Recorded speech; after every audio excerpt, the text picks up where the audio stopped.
Welcome to Pradip sir Tripura study channel. Dear students, যারা first semester 2024-এ তোমরা প্রথম এবার নিউ এডুকেশন পলিসি 2020-তে তোমরা পরীক্ষা দেবে, তোমাদের জন্য নিয়ে আসলাম ইন্টারডিসিপ্লিনারি ইকোনমিক্স সাবজেক্ট থেকে কি ভাবে 12 নম্বরের প্রশ্ন তোমাদের আনসার করতে হবে, আনসারের ধরন কীরকম হতে হবে, কতটুকু আনসার তোমরা লিখবে, কোথা থেকে শুরু করবে, কী ধরনের প্রশ্ন হবে, সবটাই জাস্ট তার একটা ডেমো দেখানোর চেষ্টা করলাম। তবে সাজেশনটা ফুল অ্যান্ড ফাইনাল। আনসার তো হয়তোবা একটা ভিডিওতে সবগুলো দেখানো সম্ভব হবে না, তার জন্য তোমরা স্ক্রিনে নম্বর দেওয়া আছে, তার জন্য তোমরা ফোনে কল করে কথা বলে নিতে পারো, কোনো অসুবিধা নেই। 9862680044 7005720083। আমরা ইন্টারডিসিপ্লিনারি ইকোনমিক্সের জন্য the question incorporated, just you on the screen you see define economics, write its nature and scope, define needs, its nature and characteristics. Question number 3, differences between microeconomics and macroeconomics. Question 4, what are the central problems of economy? Question number 5, write the basic economic activities or functions. Question number 6, write a short note on demand and supply. Question number 7, write the determinants or in components of price and elasticity. Question 8, what is production? Write its factors. স্পেলিংটা একটু mistake আছে।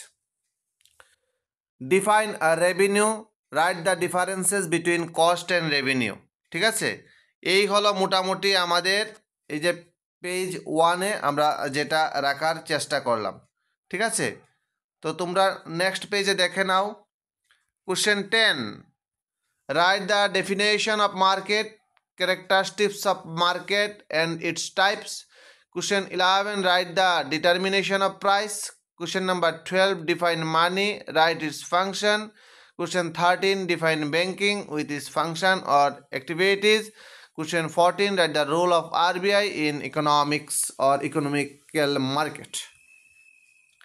These are the 14 questions I have kept for the suggestion upcoming NEP 2024 interdisciplinary economics. Okay, so those are the English medium and Bengali medium. We have prepared the full notes and answer, soft copy and hard copy. You can call 98626800044. Another number is 7005720083. all things are in the screen and in the YouTube you can see. তো আমরা প্রথম কোশ্চেনটা ছিল, একটু দেখে নাও। Define economics, writes is nature and scope. কোশ্চেনটা কীভাবে হবে, এই হলো কোশ্চেনের ধরনটা। তোমরা স্ক্রিনশট নিয়ে বা ভিডিওটা স্কিপ করে তোমরা এগুলো নিজে আনসার করে নেবে, এখান থেকে শিখে নেবে। আমরা প্রথমে রেখেছি অর্থবিজ্ঞানের সংজ্ঞা। অর্থবিজ্ঞানের বিভিন্ন সংজ্ঞা যদি আমরা পর্যালোচনা করি তাহলে অর্থবিজ্ঞানের বিষয়বস্তুর মধ্যে একটি ধারাবাহিকতা বা ক্রম পরিবর্তন পরিলক্ষিত হয়। ক্লাসিক্যাল অর্থনীতিবিদ অ্যাডাম স্মিথ অর্থবিজ্ঞানকে এ সায়েন্স অফ ওয়েলথ, একটা সম্পদের বিজ্ঞান বলে তিনি অভিহিত করেছিলেন। কিন্তু এই ক্লাসিক্যাল অর্থনীতিবিদ অ্যাডাম স্মিথের এই যে ধারণাটা, এটা ঊনবিংশ শতাব্দীর দার্শনিকরা অ্যাকসেপ্ট বা গ্রহণ করতে পারেননি।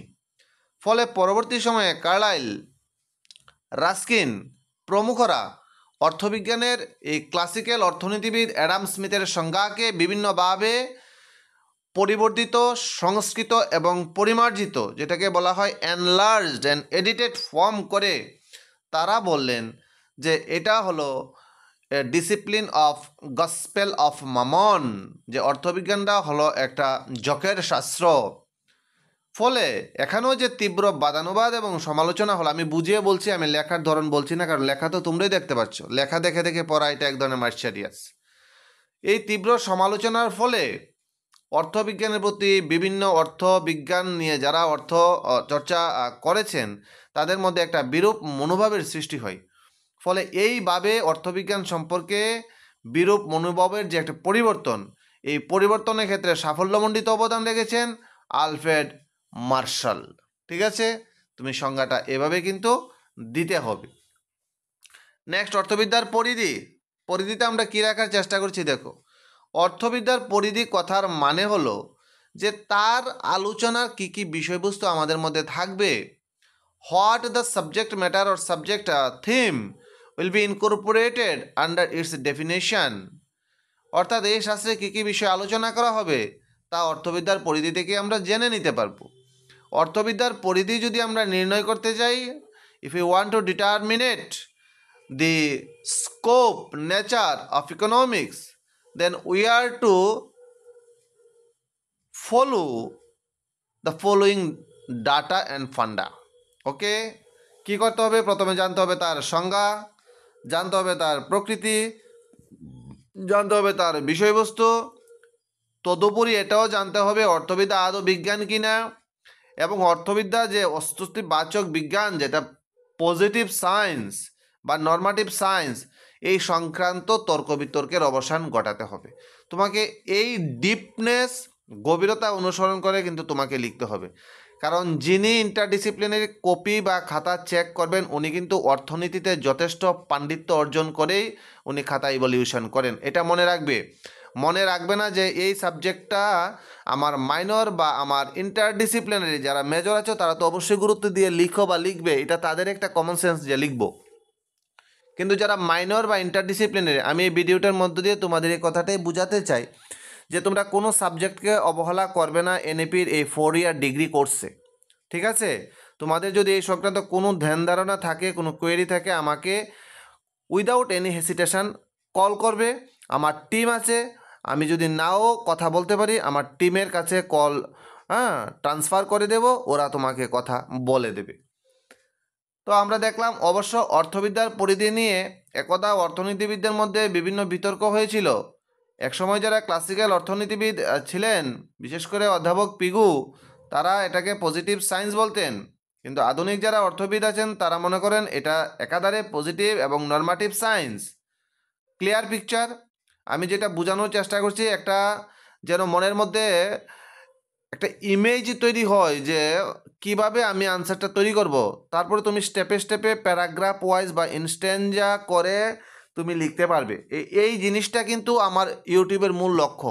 সবাই ইউটিউব করে, কিন্তু আমার যে ইউটিউব করার মূল লক্ষ্যটা সেটা হলো যাতে স্টুডেন্টের কাছে বেশি মাত্রায় পৌঁছে, যে এই উত্তরটা পরে যেন সারা ত্রিপুরা রাজ্যের অ্যাটলিস্ট স্টুডেন্ট যারা আছে তারা যেন এই আনসারটা লিখতে পারে। তাহলে মনে করবো আমার ইউটিউবের এই সাকসেসটা হয়েছে, সবার কাছে পৌঁছে গেছে। কারণ আমি সবার কাছে ফিজিক্যালি পৌঁছতে পারবো না।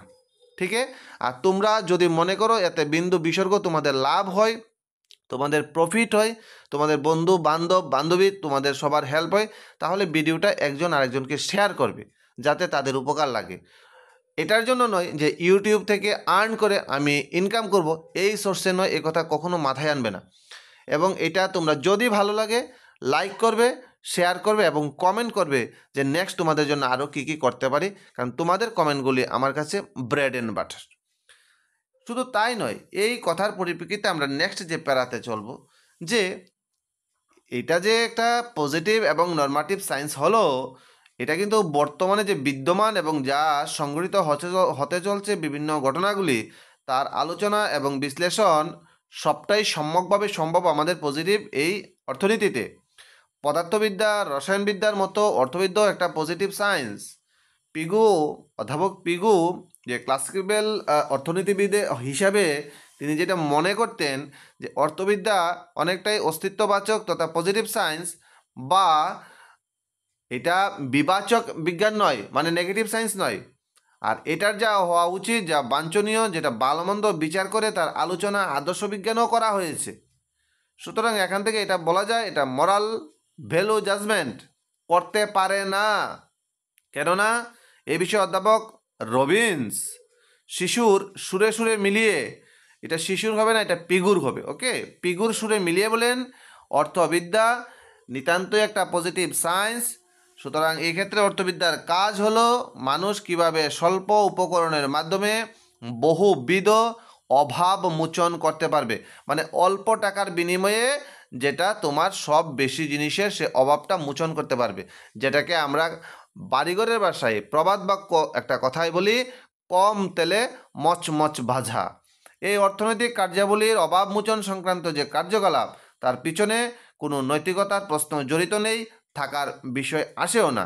তাই অর্থবিদ্যা কোনোভাবেই আদর্শবাচক বিজ্ঞান হতে পারে না। তোমাকে কিন্তু এরকমভাবে প্যারা ওয়াইজ এবং অধ্যাপকদের কথা অনুযায়ী তোমাকে লিখতে হবে।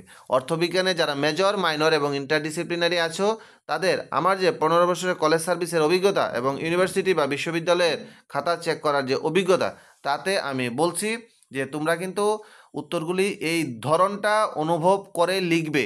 তোমাদের কাছে একটা মোস্ট আর্জেন্ট রিকোয়েস্ট, এই প্যাটার্ন অনুভব করবে, না হলে কিন্তু তুমি লিখে যাবে পেজ ওয়াইজ, কিন্তু তোমার কিন্তু নম্বর উঠবে না, এটা মনে রাখবে।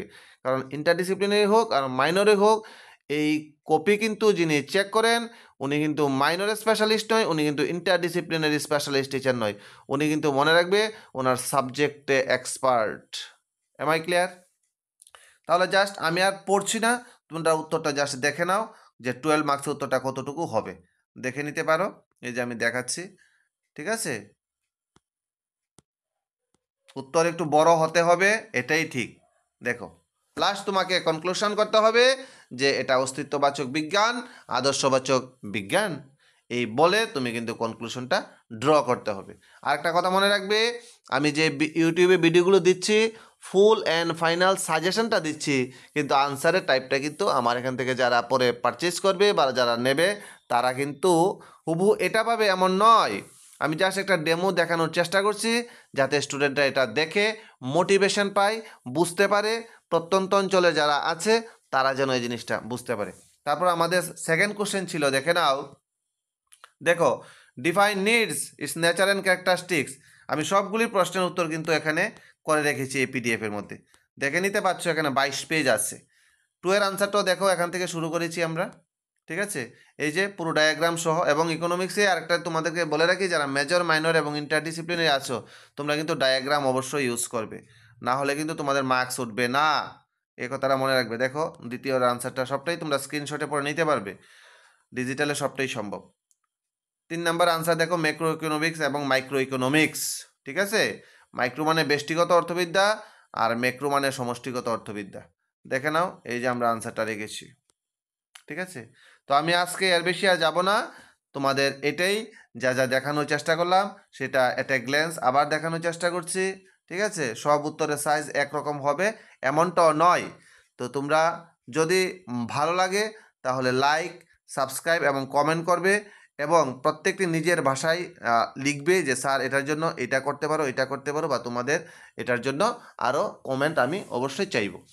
তো তোমরা যদি তার জন্য কল করো 986268004700572005720083। তোমাদের আরেকটা কথা বলে রাখি, সায়েন্স, আর্টস এবং কমার্সের মেজর, মাইনর, ইন্টারডিসিপ্লিনারি আমরা সবাই সব সাবজেক্ট অনেক দিন আগেই রেডি করে নিয়েছি উইথ সাজেস্টিভ আনসার। যথেষ্ট মার্ক নিয়ে যাতে মার্কস উঠে সেইভাবেই করা হয়েছে। সব টেক্সট বই ঘেটে ঘেটে টাইপ করে আনসার বানানো, এটা মনে রাখবে। কোনো গুগল থেকে কোনো টিচার, কোনো স্টুডেন্ট যদি এটা ফলো করে, তাহলে কিন্তু সে রেজাল্টে তার ফল অবশ্যই পাবে। বা তোমরা স্টুডেন্টরা আরও বিভিন্ন কতগুলি চ্যাট জিপিটি, এই কথাগুলি স্টুডেন্টের কাছ থেকে শুনেছি, তোমরা এগুলি করবে না। প্রয়োজনে তোমরা বই কিনে পড়বে, তাও কোনো প্রাইভেট টিচারের কাছে যদি না পড়ো। কারোর কাছে পড়তে হবে, কোনো টিচার এই পৃথিবীতে মনে হয় না এমনটা করে, কারণ every teacher bearing his ethics and morality. So ভিডিওটা দেওয়ার উদ্দেশ্য হলো তোমরা যাতে হেল্পফুল হও। তো এখানেই শেষ করার চেষ্টা করব। এবং আরেকটা জিনিস যেটা বলবো, আমরা major, minor, interdisciplinary, science, arts, commerce সব সাবজেক্ট আমাদের এখানে নোট তোমরা পেয়ে যাবে। সাথে আমাদের এখানে টেটের যারা আছো, টিপিএসসির যে ব্যাচ চলছে তারাও পেয়ে যাবে, এবং ত্রিপুরা পুলিশে যে সাম্প্রতিক এবং স্টেট কোঅপারেটিভ ব্যাংকের যে এগুলি হবে, এগুলির জন্য তোমরা কিন্তু ফুল প্রিপারেশনের জন্য তোমাদের বন্ধু বান্ধব যারা আছে তোমরা এই মেসেজটা ছড়িয়ে দিতে পারো। এবং যদি কোথাও কোনো ভুল ত্রুটি থাকে অবশ্যই এটা মার্জনার চোখে যেন দেখা হয়, এতটুকু তোমাদের কাছে আবেদন রাখবো। এবং তোমরা আগরতলার দুটো চেম্বারে আমাকে পাবে, সেটা হলো আমার বাড়ির Joynagar 3rd lane near JPC club বটতলা, আরেকটা চেম্বার পাবে এমবিবি কলেজ লেক পার্ক নেয়ার এমবিবি কলেজ সংলগ্ন যে দুটো পার্ক আছে, পার্কের সঙ্গে যদি না চিনো তাহলে সেটা কয় মডার্ন ক্লাব এবং শিবনগর আমরা তরুণ দল, যেটা মধু মিলন একটা বিয়ে বাড়ি আছে ওই সংলগ্ন, সেখানে আমার চেম্বার আছে। তো আজকে আমরা এখানেই শেষ করব এবং নেক্সট ভিডিওতে তোমাদের সঙ্গে দেখা হবে এই আশা রেখেই আজ এখানে শেষ করছি। সবাইকে অসংখ্য ধন্যবাদ। এবং যারা ইকোনমিক্সের মেজর মাইনর ইকোনমিক্স স্টুডেন্ট আছো তাদেরকে আরেকবার বলে দিচ্ছি, তোমরা এই কথাগুলি অনুসরণ করার চেষ্টা করবে, তাতে তোমাদের লাভ হবে। ধন্যবাদ।